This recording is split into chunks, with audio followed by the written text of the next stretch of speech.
Bismillahirrahmanirrahim. Assalamualaikum warahmatullahi wabarakatuh. Perkenalkan, nama saya Himni Rohmayanti, NIM 190-103-030, kelas 5B.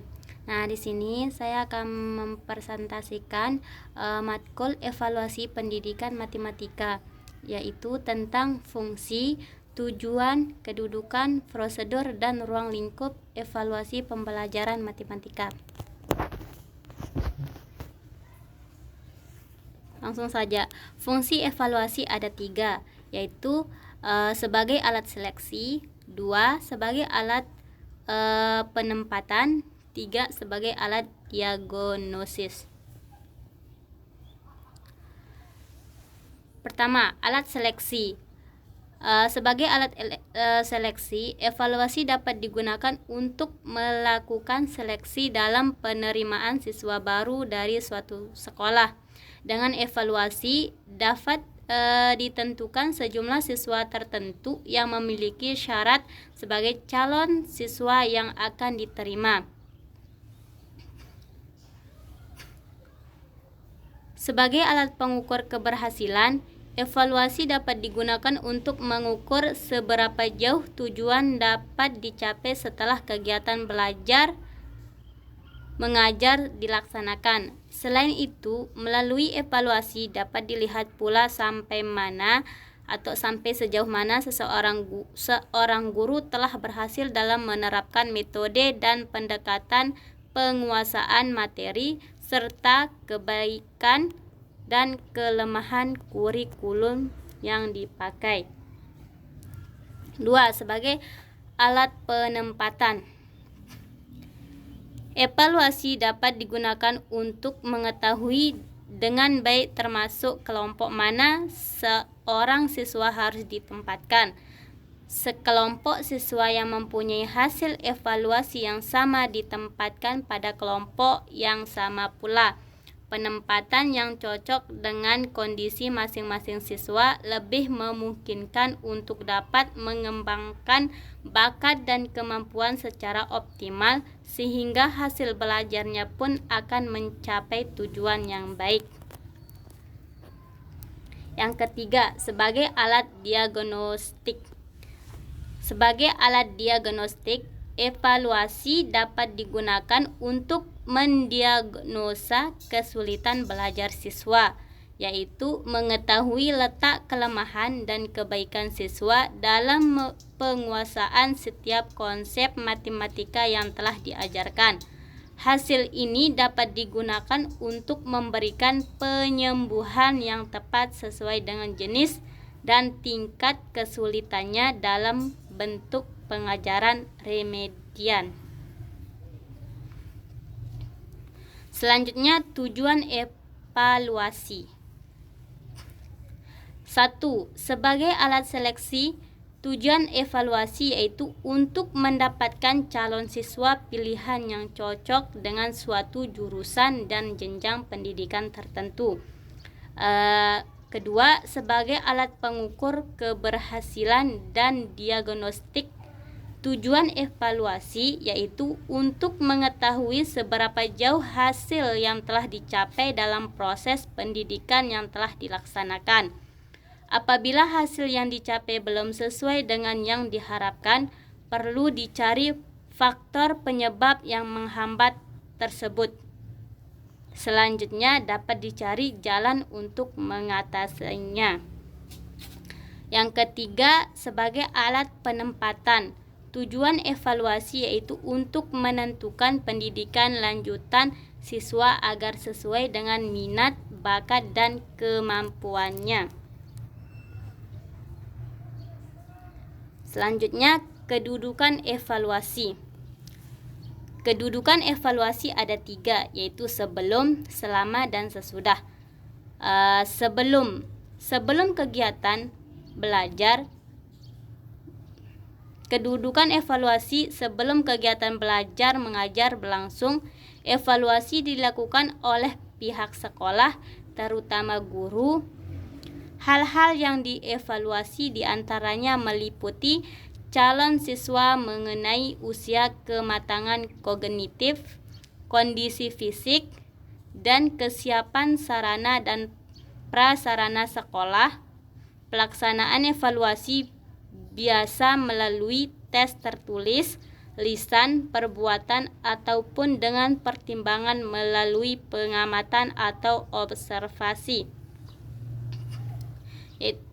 Selanjutnya, selama kegiatan belajar mengajar berlangsung, evaluasi dilakukan dalam interval waktu pelajaran dimulai hingga saat berakhirnya kegiatan belajar mengajar. Interval waktu itu dapat dihitung dalam satuan pendek 1 kali pertemuan dan dalam satuan panjang 1 semester. Sesudah kegiatan belajar mengajar berlangsung, dapat dilaksanakan evaluasi terhadap pencapaian hasil belajar siswa, baik individual maupun kelompok. Dari hasil evaluasi tersebut, dapat diketahui kelemahan dan kelebihan siswa dalam memahami konsep-konsep yang telah dipelajari. Selanjutnya dapat dilaksanakan pengajaran remedial. Selanjutnya, prosedur evaluasi. Ada 5 prosedur dalam evaluasi, antara lain perencanaan, pengumpulan data, verifikasi data, analisis data, dan penafsiran. Selanjutnya, ruang lingkup evaluasi, yaitu evaluasi program pendidikan. Program pendidikan adalah rencana kegiatan yang dirumuskan secara operasional dengan memperhitungkan segala faktor yang berkaitan dengan pelaksanaan dan pencapaian program dalam ruang lingkup pendidikan. Ada 2 cara untuk mengevaluasi program pendidikan, yaitu A. Evaluasi secara rasional, B. Evaluasi secara empirik. Evaluasi secara rasional. Cara ini bisa dilakukan sebelum suatu program dilaksanakan atau pada saat suatu program selesai dibuat. Evaluasi dengan cara ini tidak mendapatkan hasil evaluasi yang bersifat kuantitatif, akan tetapi berupa dugaan-dugaan tentang kelayakan program yang dievaluasi itu. Selanjutnya, evaluasi secara empirik. Empirik berarti berdasarkan pengalaman nyata di lapangan. Dalam hal ini, sekolah.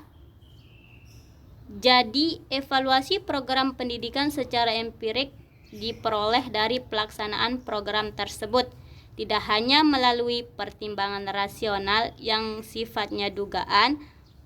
Tolak ukur yang digunakan adalah tolak ukur empirik dengan mengubah kriteria pengukuran yang sifatnya kualitatif ke dalam bentuk bilangan atau kuantitatif. Selanjutnya, evaluasi hasil belajar. Evaluasi hasil belajar dapat dilakukan pada saat kegiatan belajar mengajar berlangsung atau sesudahnya.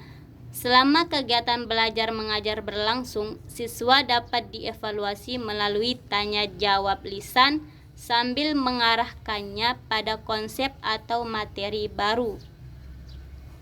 Evaluasi pada akhir kegiatan bisa dilakukan pada setiap akhir pertemuan, pada setiap minggu, atau setiap akhir semester.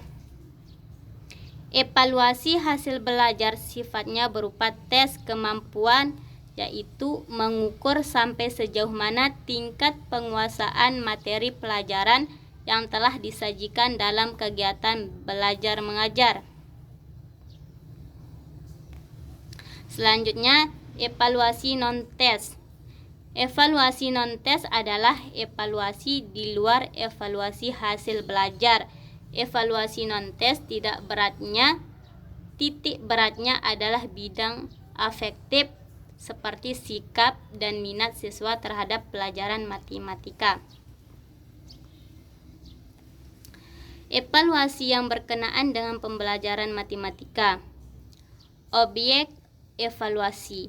Objek evaluasi adalah segala sesuatu yang menjadi titik pusat pengamatan evaluasi, yaitu masukan atau input, proses, dan keluaran atau output. Pertama, masukan atau input. Calon siswa yang akan dibentuk menjadi manusia-manusia dewasa yang berpribadi utuh merupakan subjek didik dalam kegiatan belajar mengajar. Karakteristik siswa sebagai masukan dalam proses belajar mengajar yang dievaluasi mencakup 4 hal, yaitu kemampuan, kepribadian, sikap, dan inteligensi. Kemampuan. Alat evaluasi yang digunakan untuk mengukur kemampuan ini disebut tes kemampuan atau aptitude test. Kedua, kepribadian. Alat evaluasi yang digunakan untuk mengetahui kepribadian ini disebut tes kepribadian atau personality test. Yang ketiga, sikap. Alat evaluasi yang digunakan untuk mengetahui sikap seseorang terhadap sesuatu hal disebut tes sikap atau attitude test. Yang terakhir, inteligensi. Alat evaluasi yang digunakan untuk mengukur tingkat inteligensi disebut tes inteligensi. Selanjutnya, proses. Proses berkenaan dengan pelaksanaan kegiatan belajar mengajar di kelas. Unsur-unsur yang terlibat dalam proses tersebut adalah kurikulum, materi pembelajaran, pendekatan dan metode, cara menilai, sarana dan media, sistem administrasi, guru, dan personal lainnya. Unsur-unsur tersebut saling berinteraksi secara fungsional satu sama lain dalam rangka kelancaran kegiatan belajar mengajar. Untuk mengevaluasi proses dalam matematika bisa dilakukan dengan menyajikan soal tertulis tip uraian atau IC.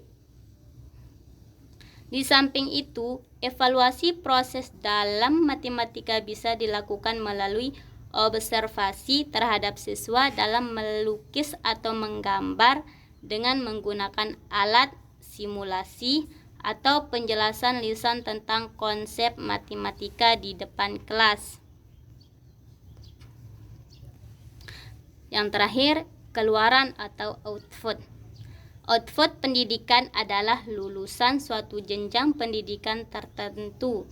Dalam hal ini, yang disebut output adalah kondisi setelah kegiatan belajar mengajar atau proses dilaksanakan. Evaluasi terhadap output ini dilakukan untuk mengetahui seberapa jauh tingkat pencapaian siswa setelah menjalani proses belajar mengajar. Alat yang digunakan untuk mengevaluasi pencapaian ini disebut tes pencapaian. Mungkin hanya itu yang bisa saya sampaikan. Kurang dan lebihnya mohon maaf. Sekian dan terima kasih. Wassalamualaikum warahmatullahi wabarakatuh.